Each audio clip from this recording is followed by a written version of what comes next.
Hey guys, it's Eric again with my layout Harefield Road. I thought I would do a little video because I received another Class 168 through the post that I bought on eBay. That takes me up to 3 168s now for my Chiltern fleet. This one is to replace my other one which has paint damage on it, so I'm going to respray the damaged one into the newer Chiltern Silver livery. Now this new 168 I bought came boxed, which was handy, and the main reason I bought it is because it's also sound fitted, so that takes me up to 2 sound fitted 168s. Obviously my layout is predominantly DCC sound, so that helps out quite a lot. So what I was going to do today is, because I've not actually had a chance to mess around with any of the programming on the unit itself, some of the function mapping, the layout of the function buttons themselves is a bit off. They're a bit all over the place, as you'll find with most people that create the sound files. You'll have to use a function for the station, for example, to open the doors, and then which might be say function 5, and then you'll have to go to say function 12 and try and find that for the next sound you want to play. Whereas I'm trying to sort of standardize my whole fleet of Locos and DMUs so that the first sort of up to 12 functions are always the same type of thing, if you get what I mean. So for example, function 1 on pretty much every sound fitted Loco is engine on, so you always know that function 1 turns the engine note on, or just turns the sound on in general, for example. And 2 and 3 are always usually horns, so it just makes it easier to remember if I have them in a standardized layout. So I thought I'd quickly just plug it into the Lokprogrammer, which I've borrowed off a friend of mine, and go through and show how I've changed the functions around the sound settings to give me a better layout that's easier to use and that matches some of my other Locos. So I thought, why not video it? I think people might be bored enough to want to watch that, so here we go. I'll show you it now. So you can see I've got a little test sort of set up here, which is owned by my friend Alan. It's got a Lokprogrammer here with a test board, and then a multi-gauge bit of track, O gauge, N gauge, and double O. Obviously I only use double O, so I'll just pinch this off in for now. So open Lokprogrammer software, come up with this page, on Programmer, read decoder data, and then that will then read the decoder which is inside the 168.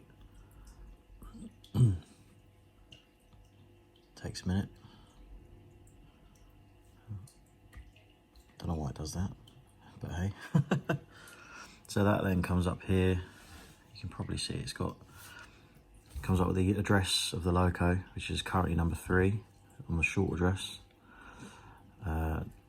You can set up consistent addresses and change what functions you want available in a consist. Analog settings, don't need to worry about that because I don't run on DC. Brake settings, if you've got ABC braking software, so for automatic running, you can settle that up, and you can set the braking times. Compatibility, I don't actually know what that does, so we'll skip that one. DC settings, don't need that. The driving characteristics, you've got acceleration and deceleration times. So these are, I normally set them to about 30, and then about 15, about 10 to 15 on the decel. We'll go in between, go about 12.5. Reverse direction, we don't need to do that. That's if your Loco is not going in the direction you want it to. So if your controllers, say you've got an end-to-end layout and you've got a fixed controller and you put it on the left-hand direction and your Loco goes right, you can swap that over. Power pack, that's for stay alives, I think. Starting delay, you want that on if you've got a sound fitted Loco, because then what it will do is when you up the speed from a standstill, it will delay the Loco or DMU moving until the sound catches up, so the engine will rev up and then the Loco will move. Right, function mapping is the important one. So you can see here, this is You get all the functions. So function 1, as you can see, is drive sound.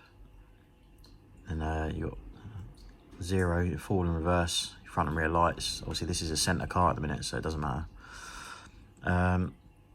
The only problem I've got is because I think this is quite an old, by the looks of it, it's quite an old file, but I'm pretty sure it's Biffos because I've got another Biffo 168 and it sounds exact same, but it's just got more on it.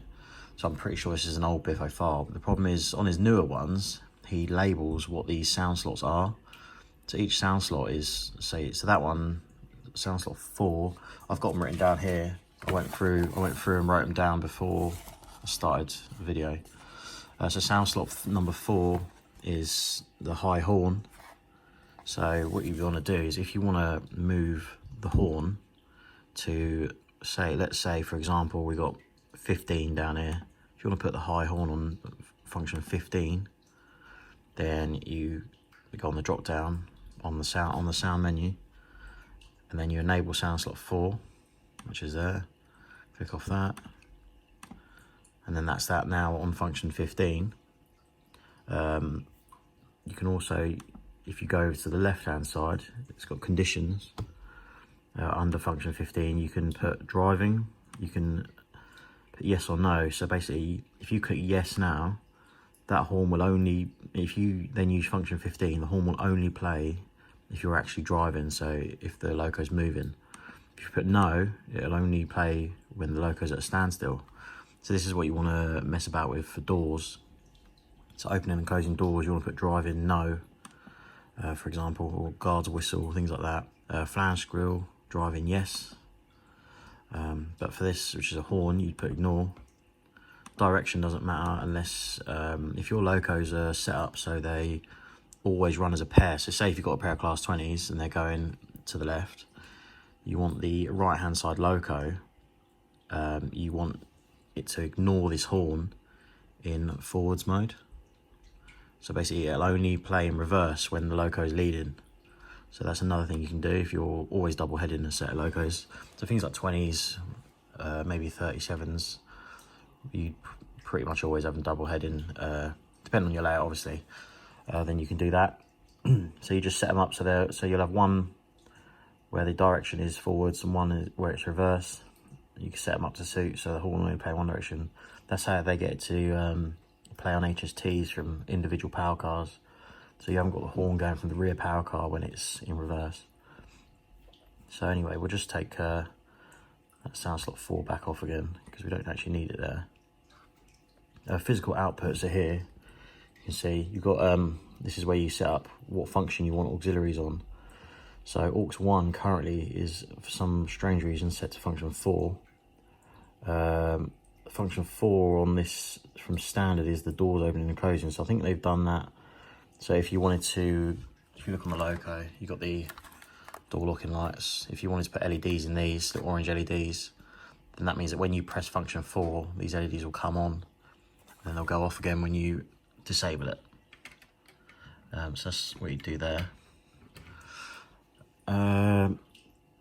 Logic functions, you can do things like shift mode on this, ramps the engine up as if the compressor's kicking in. You can also go, most people use this for is drivelock. So if you go off shift mode, if you was to enable heavy load, you can see it here, just about. Enable heavy load, which would then come up in that box. I'll take it off though. Then that would enable drivelock, providing that if you go on, I think it's driving characteristics. Is it driving characteristics? Oh, I can't remember which one it is now. It's one of them. Give me 2 secs. Which one is it? Oh, sorry, it's sound settings, isn't it? Yeah, so you see heavy loads down here on sound settings. You want this enabled, keep constant speed during heavy load.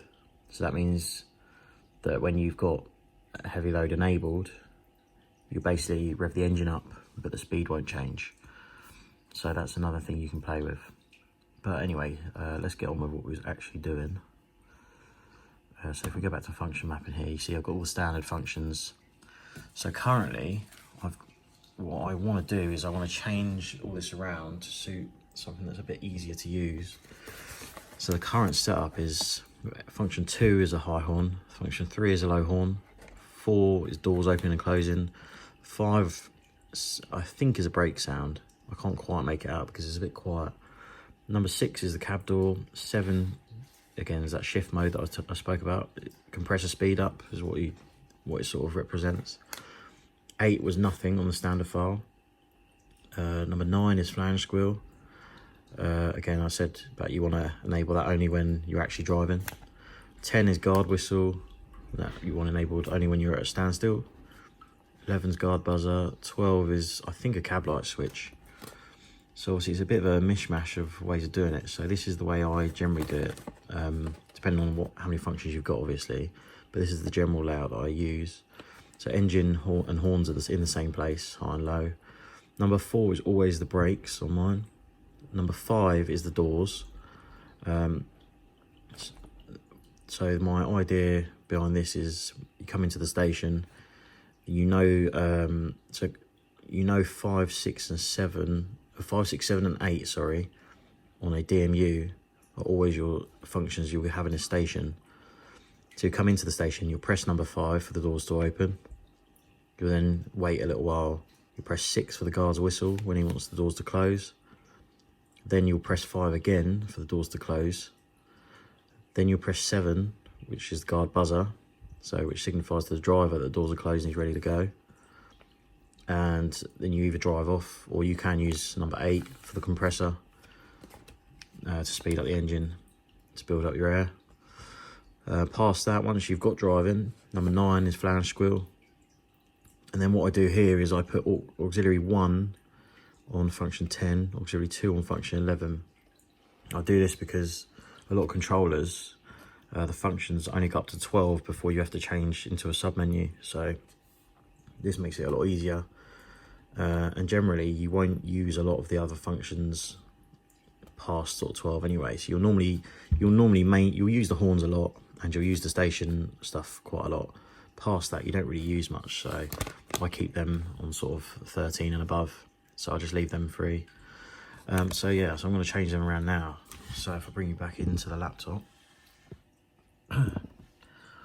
So we want to start with, so function 1, 2 and 3 are in the right place.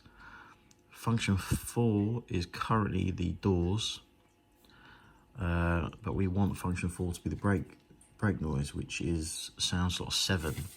So if we go on function 4 here, we'll disable sound slot 6, which is the doors, and we'll enable sound slot 7, which is the brake noise. So that's that one. That box again.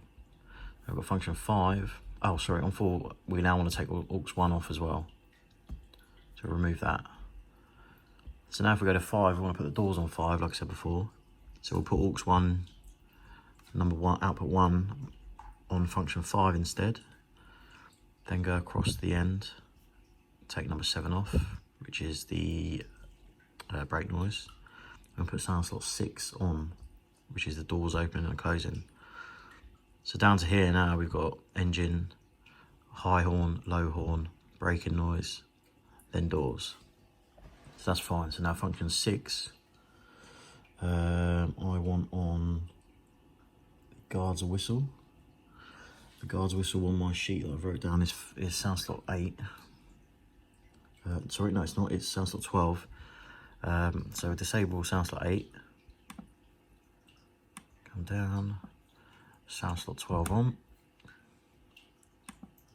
So that then is the whistle for the guard. Shift mode. So function 7 now. Disable shift mode because we're going to use this for something else.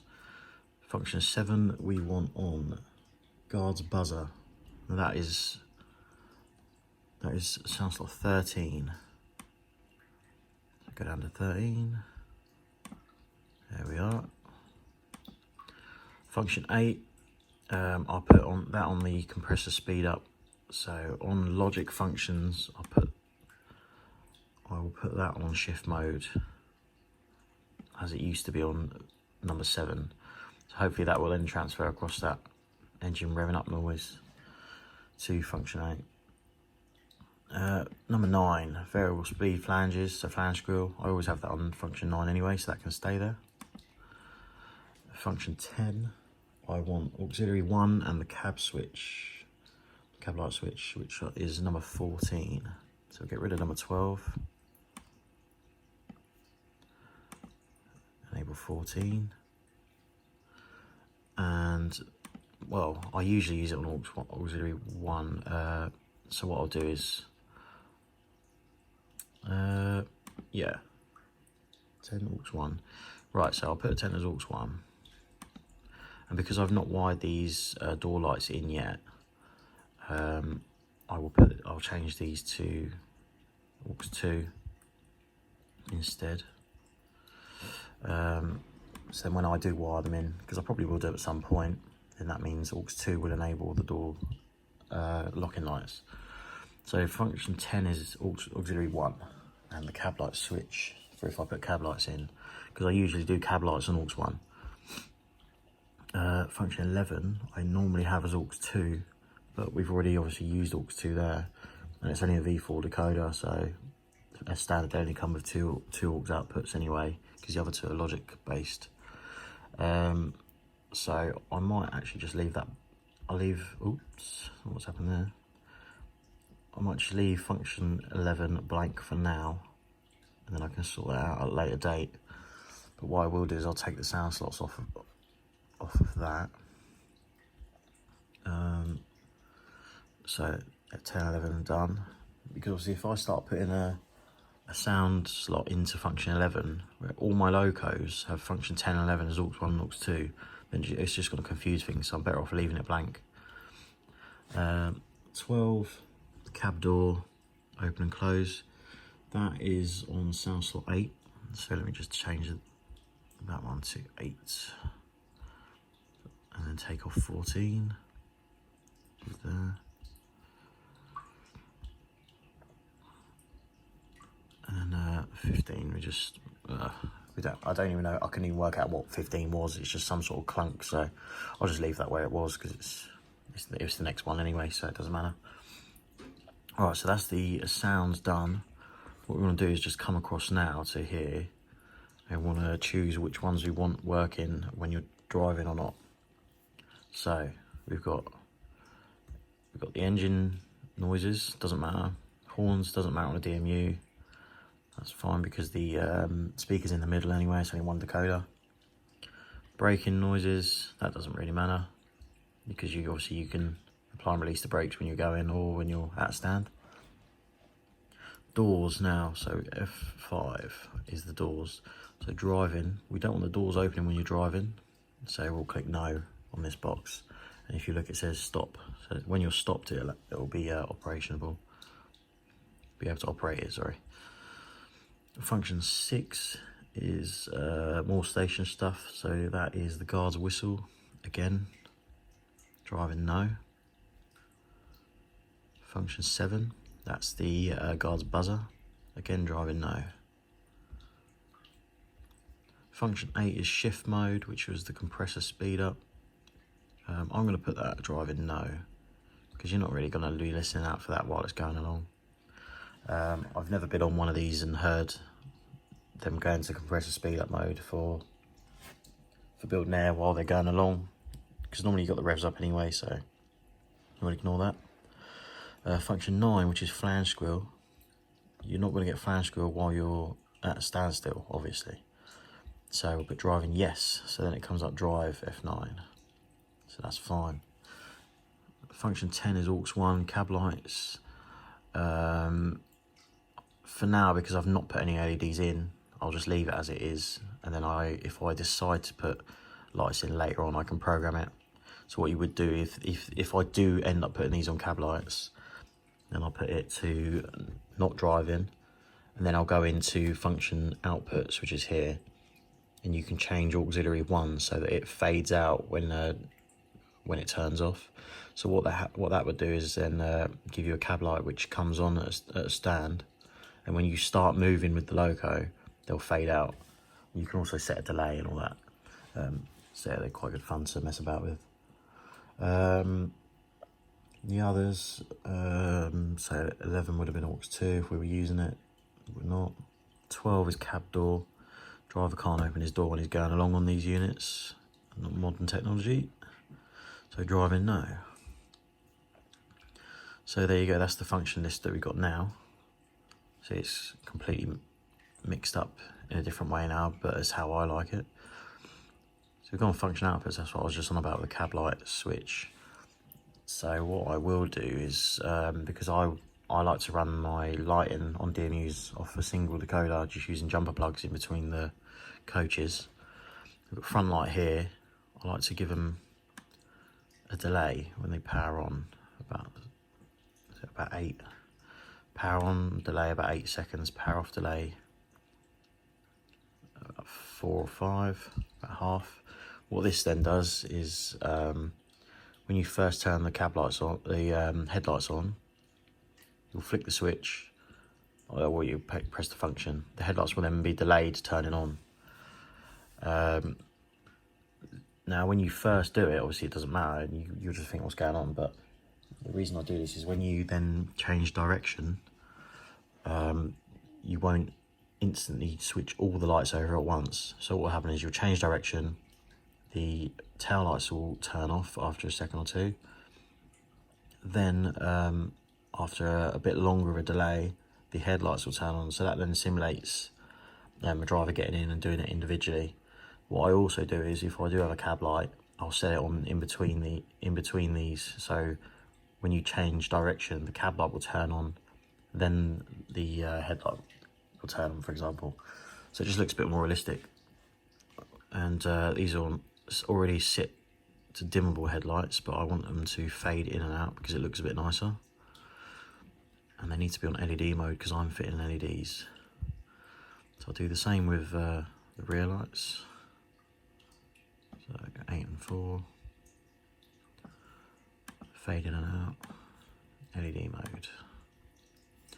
So that's that done. Again, aux 1 and aux 2, I'll come to that when I fitted them. So other stuff, don't really need to change anything else really, to be honest. My motor settings, yeah, I'll bring the speed down actually. I usually run mine at about 150 to 175. We'll go, oh, sorry, 170 I normally run mine at actually. So that's the top speed. I'll set the top speed to 170. You can change this to a speed curve so you can properly mess about. They've got presets here where you can change the speed curve depending on what you're actually doing.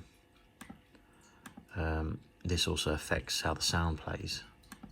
So you can proper mess about with it to get the sound to work how you want it to.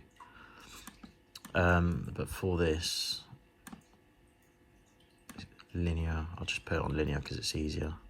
Actually no, I'll back to the 3 value one, just because it was a bit simpler. So we've turned the max speed of the Loco down to 170. Again, earlier on we adjusted the driving characteristics of the acceleration, deceleration. So that's done. Smoke unit, you can go on here to adjust the smoke unit. If you've got a fan assisted one or a SOOF, you can mess about with that. Sound settings, you can change the volume, master volume. Currently it's all the way up. I think it's just a nav speaker. Brake sounds, you can adjust the timings on the braking sounds to adjust it to how you like. Heavy load, again, I mentioned that earlier. Sound slots, we don't need to worry about that because that's already done by whoever does the file. So then what we need to do is go up to this little button here. You'll see it says, you can see that, write decoder data. This is the one for if you're uploading a new sound file. So if you download, say you buy a project off Biff, you download it into your programmer software, then you want to upload it to a chip, you would use this button. It takes about half an hour, 45 minutes to upload to a chip. Because we're only adjusting settings, we just use write decoder data. So if I click that,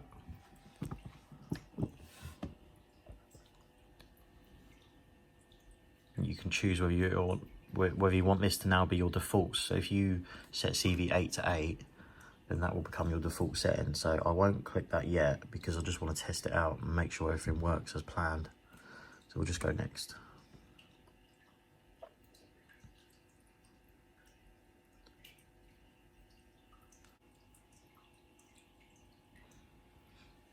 Right then, so that's done. So just a quick note to add.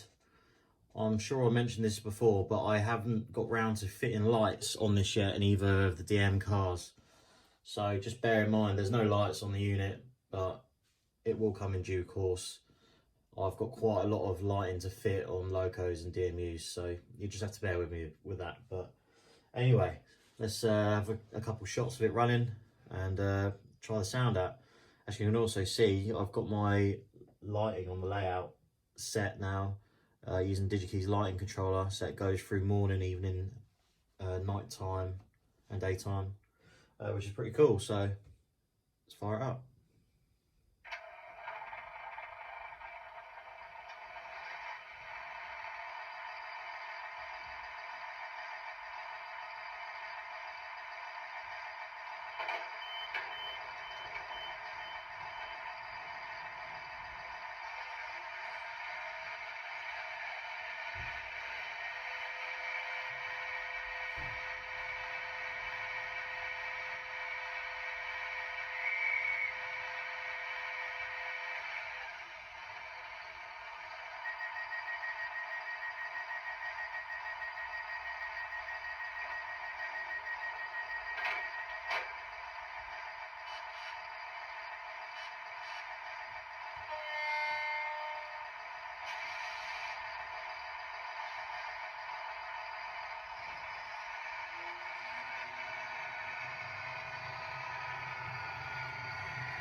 So thanks for watching, and if that's something you enjoyed, even though it seemed to drag on a little bit too long, then let me know and I can always do more of this sort of stuff in the future.